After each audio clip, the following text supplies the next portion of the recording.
সে স্থান পাবে।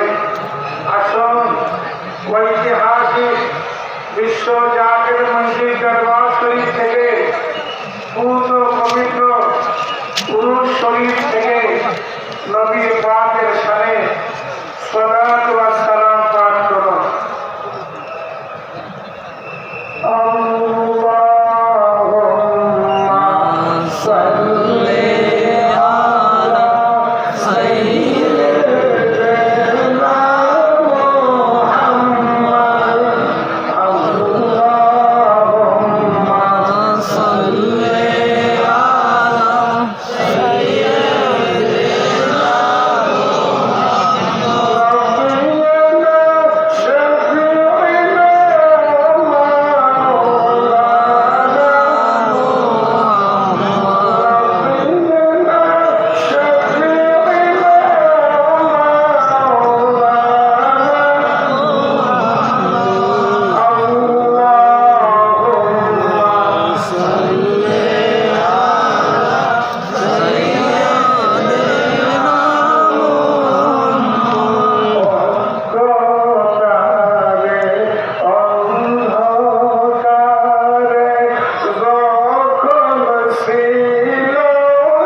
يا رسول الله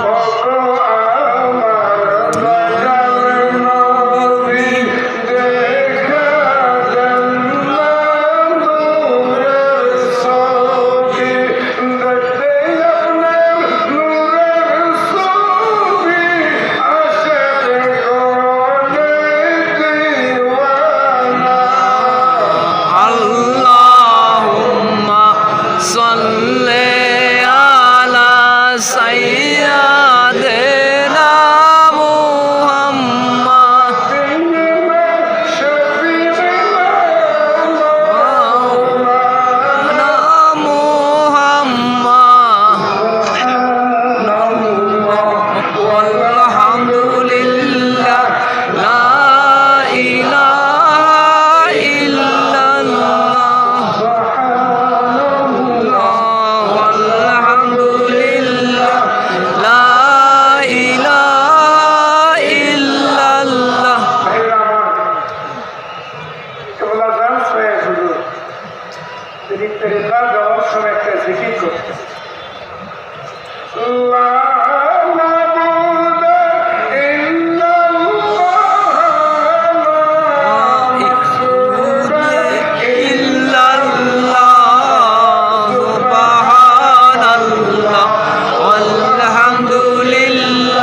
মুহতারাম হাজিরিন,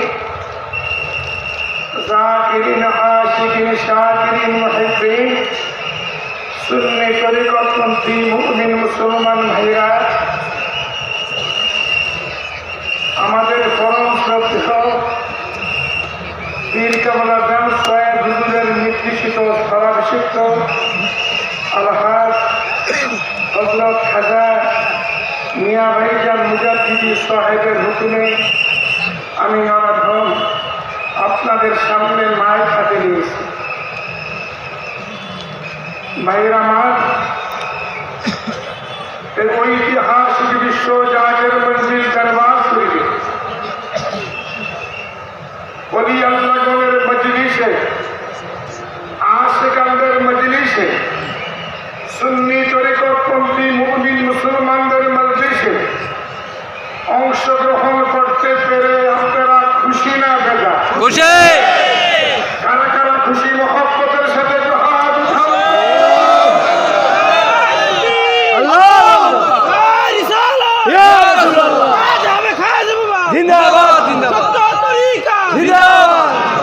যাদের অন্তঃকরণে সবকিছু পরিমাণ ঈমানি নূর বিরাজ করতেছে,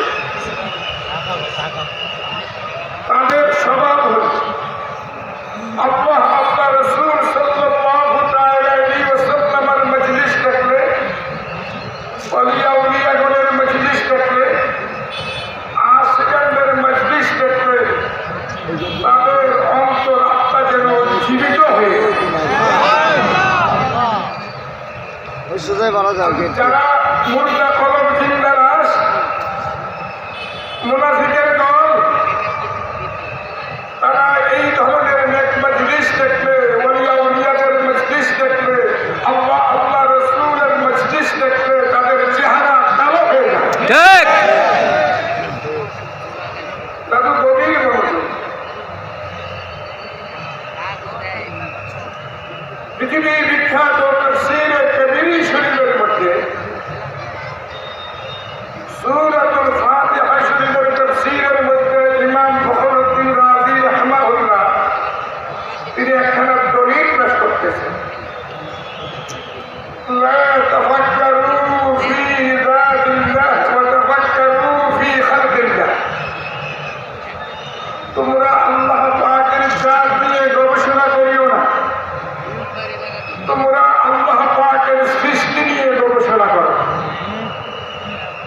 কেননা আল্লাহ জাল্লা জালালুহু ওয়া আম্মা নওয়ালুহু তিনি হলেন অসীম, তিনি গবেষণার অনেক ঊর্ধ্বে। আল্লাহ পাক নিয়ে গবেষণা করা নিষেধ, মাগর তার সৃষ্টি নিয়ে গবেষণা করার হুকুম রয়েছে। এখন আপনাকে আমাকে জানতে হবে আল্লাহ জাল্লা জালালুহু ওয়া আম্মা নওয়ালুহু সমগ্র সৃষ্টি জগতের মূল উৎস কি? দাদু শুনলে খুশি হবেন। পরমাণু দিকের আলম মহিয়ান দরিয়ার মাবুদ মাওলার সমগ্র সৃষ্টি জগতের মূল উৎস হইল নূরে মুহাম্মাদী, নবী মুহাম্মদুর রাসূলুল্লাহ সাল্লাল্লাহু আলাইহি ওয়াসাল্লাম। এটা আমাদের ঈমান। ঠিক আছে? ঠিক। আগুন, পানি, মাটি, বাতাসের সৃষ্টি আগে না আমার দয়াল নবীজির সৃষ্টি আগে? আমার দয়াল নবীজির সৃষ্টি আগে। আবার বলছি, আগুন, পানি, মাটি, বাতাসের সৃষ্টি আগে না আমার দয়াল নবীজির সৃষ্টি আগে? আমার দয়াল নবীজির সৃষ্টি আগে। এটা কারা কারা বিশ্বাস করেন? আল্লাহু আকবার, আল্লাহু আকবার। জিন্দাবাদ, জিন্দাবাদ, জিন্দাবাদ, জিন্দাবাদ, জিন্দাবাদ। আল্লাহু আকবার। দাদু কোরআন সুন্নাহ কালামে পাকের দ্বারা, দলিলে কিতাবের দ্বারা, সুন্নাহর দ্বারা, ইজমা ওয়া কিয়াসের দ্বারা ওয়াকাত প্রমাণ রয়েছে। আব্বাজান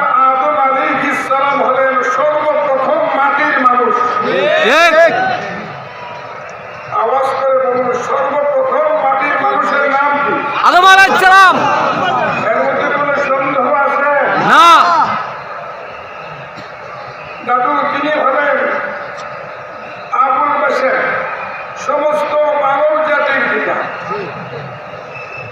এখন আপনাকে আমাকে জানতে হবে সমস্ত রুহ জগতের পিতার নাম। শুনলে খুশি হবেন, পৃথিবীর বিখ্যাত তাফসীরে রুহুল বায়ানের মধ্যে উল্লেখ রয়েছে সমস্ত রুহের পিতার নাম হলো নবী মুহাম্মদ রাসূলুল্লাহ সাল্লাল্লাহু আলাইহি ওয়াসাল্লাম। আর মুসলিম মিল্লাতের পিতার নাম হলো আউযু বিল্লাহি মিনাশ শাইতানির রাজীম, বিসমিল্লাহির রহমানির রহিম।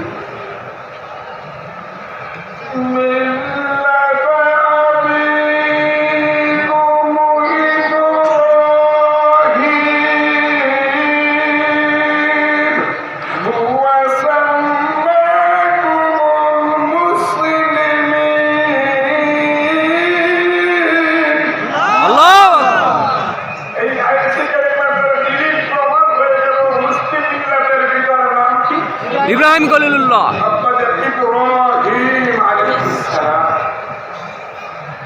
এখন অনেকের মনে জানতে চায় আবুল বাশার আদম আলাইহিস সালামকে আল্লাহ জাল্লা জালালুহু ওয়া আম্মা নাওয়াতুহু মাটির দ্বারা সৃষ্টি করেছেন।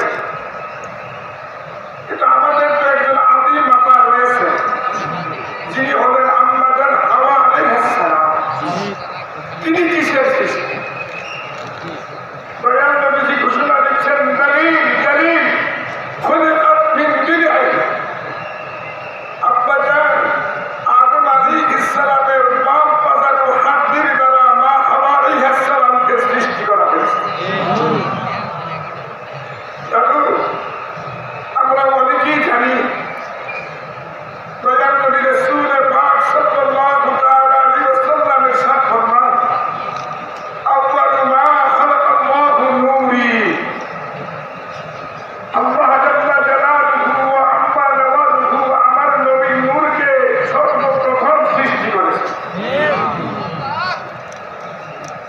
আউয়ালু মা খালাকাল্লাহুল কালাম। কালাম প্রসঙ্গে এখানে হাদিস আসছে, নবীজি ঘোষণা দিয়েছেন আল্লাহ পাক কালামকে প্রথম সৃষ্টি করেছেন। কলমের মধ্যে ব্যবধান আছে। প্রথমত যে কালাম এটা হলো তাকদীরের কলম। দ্বিতীয় যে কালাম এটা হলো ফেরেশতাদের কালাম। তৃতীয় যে কালাম এটা হলো মানব জাতির কালাম। কলমের দিক দিয়ে আল্লাহ পাক পরবর্তীকার আলম তাকদীরের জগতের কলমকে সৃষ্টি করেছে। গভীর মনোযোগ। মুসান্নাফে আব্দুর রাজ্জাকের মধ্যে হযরত ইমাম বুখারী রাহমাহুল্লাহ, যিনি হাকিম তবকার মুহাদ্দিস ছিলেন, যিনি 500 লক্ষাধিক হাদিস মুখস্থ জানতেন। কোন কোন মুহাদ্দিসিনে কেরামের অভিমত হলো তিনি 10 লক্ষ হাদিস 500 মুখস্থ জানতেন। তিনি উস্তাদ এবং জগৎ বিখ্যাত হাদিসের বিশাল হযরত ইমাম মুসলিম রাহমাহুল্লাহ, যিনি হুজ্জত তবকার মুহাদ্দিস ছিলেন, তিনি 3 লক্ষাধিক হাদিস মুখস্থ জানতেন। শুনলে খুশি হবে ইমাম বুখারী ও ইমাম মুসলিম উভয়ের এক উস্তাদ জগৎ বিখ্যাত হাদিসের বিশারদ হযরত ইমাম আব্দুর রাজ্জাক রাহমাহুল্লাহ। সেই মুসান্নাফ আব্দুর রাজ্জাকের মধ্যে হযরত জাবির রাদিয়াল্লাহু তাআলা আনহু থেকে বর্ণিত। হযরত জাবির দরবারে রিসালাতে দরবারে নবুয়তে আবেদন নিবেদন করতেছেন আর বলতেছেন ফিদাকা আবি ওয়া উম্মি ইয়া নবী আল্লাহ, ইয়া নবী আল্লাহ, আমার আব্বা আম্মা আপনার উপরে কুরবান হোক। আল্লাহ জাল্লা জালালুহু ওয়া আম্মা নাওয়াতুহু সর্বপ্রথম কি সৃষ্টি করেছেন? আমার দয়াল নবীজি উত্তরে বলতেছেন ইয়া জাবির ইন্নাল্লাহা তাআলা قد خلق قبل الاشياء نورا نبيك من نوره دليل دليل। সুবহানাল্লাহ। উঠে যাবে। সর্বপ্রথম আল্লাহ জাল্লা জালালুহু ওয়া আম্মা নাওয়ালুহু তোমার নবীর নূরকে তার আপন নূর দ্বারা সৃষ্টি করেছেন। সুবহানাল্লাহ। তার আপন নূর, এটা ইজাফতে তাশরিফিয়া। যদি কোনো ব্যক্তি এটাকে আল্লাহ না করো, আল্লাহর অংশ মনে করে, সাথে সাথে তার ঈমান থাকবে। কারণ এটা ইজাফতে তাশরিফিয়া। যেমন বাইতুল্লাহ আল্লাহর ঘর, আল্লাহ না। গভীর মনোযোগ, আল্লাহ পাক পরবর্তীকার আলম তার পেয়ারা রাসূলের পরিচয় দিচ্ছে। أعوذ بالله من الشيطان الرجيم بسم الله الرحمن الرحيم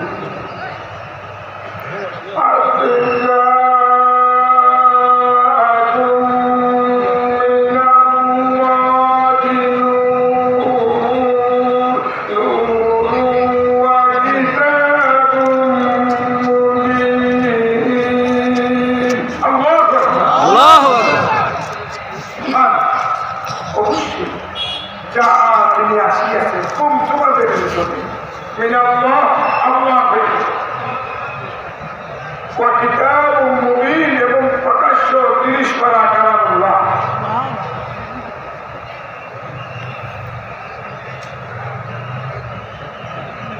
তাদের এই যে মিন, এখানে অনেক ওলামায়ে কেরাম রয়েছে। বিশেষ করে আমার অত্যন্ত স্নেহ ধন্য বর্তমান বিশ্ব জাহের মঞ্জিল সরকারি উচ্চ বিদ্যালয় প্রধান শিক্ষক হুজুরের প্রবীণ মুরিদ আমার ছোট ভাই রয়েছে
27টা আওয়াজ করে বলবেন, 27টা 27টা ক্লাস করে। একজন মুমিন হতে নিয়ে দয়াল নবী পর্যন্ত 27টি ক্লাস করবে না। আর দয়াল নবীজি হতে নিয়ে আল্লাহ পর্যন্ত একটি ক্লাস করবে না। সুবহানাল্লাহ কয়েকটি ক্লাস করবে? একটি ক্লাস আল্লাহ খালিক আর দয়াল নবীজি মানে মাকলুক কেবল আবার হুজুর নিশ্চিত এক ভাবে কি করতে রাসূল তোমারই কারণে এই বিশাল ভ্রমণে আল্লাহ ছিল পরিচয় না ছিল আকাশ না ছিল বাতাস না ছিল দুনিয়া বৃত্তি নয় রাসূল তোমারই কারণে এই বিশাল ভ্রমণে আমরা আল্লাহ ছিল পরিচয় যারা আল্লাহর উপর ঈমান আনয়ন তাওহীদের উপর বিশ্বাস স্থাপন করেছে তাদেরকে মুমিন বলা যায় না যতক্ষণ পর্যন্ত রিসালাতের উপর বিশ্বাস স্থাপন না করবে। কেননা তার ঈদ ওয়া রিসালাতের সমন্বয় হলো ঈমান। ঠিক তখন নামাজ পড়ে, রোজা, হজ, যাকাত, জমিদারি, পাগড়ি সব কিছু ঠিকঠাক আছে। আল্লাহ না করো কেমন কোনো ব্যক্তি যদি প্রত্যক্ষ বা পরোক্ষভাবে রাসূলুল্লাহর সাথে বিয়াদবি করে তাকে ইমানদার বলা যাবে? না আওয়াজ করে বলুন, ইমানদার বলা যাবে? না গভীর করবে। তবু যারা তাওহীদে বিশ্বাসী তাদেরকে মুমিন বলা যায় না যতক্ষণ পর্যন্ত রিসালাতে বিশ্বাসী না হবে। বিশেষ করে আপনারা অনেকে জানেন মুনাফিকদের সরদার আব্দুল্লাহ ইবনে উবাই ইবনে সালুল সে কিন্তু নামাজ পড়ত, রোজা রাখত, দেখতে দেখা যাইত রাসূল পাকের অতীব নিকটতম সাহাবী। আসলে সে ছিল মুনাফিকদের সরদার। ঠিক উহুদের ময়দানে দয়াল নবীজি 1000 সাহাবী কেরাম ইসলাম বিরোধী শক্তির সাথে মোকাবেলা করার জন্য তিনি রওনা দিলেন। এই পথের মধ্যে মুনাফিকদের সরদার আব্দুল্লাহ ইবনে উবাই ইবনে সালুলের কান পকায় 300 জন নবীর সাহাবী নবী পাকের কাফেলাকে ছেড়ে দিয়ে নবী পাকের মিশনকে ত্যাগ করে আব্দুল্লাহ ইবনে উবাই ইবনে সালুলের সঙ্গী হয়ে তারা ছিল জাহান্নামী হয়ে গেছে। ঠিক দাদু, কেবল কি বলতেন বাবা? রাসূলুল্লাহর মহব্বতই হলো প্রকৃত ঈমান। যার অন্তরে রাসূলুল্লাহর মহব্বত নাই সে সারাসার বেঈমান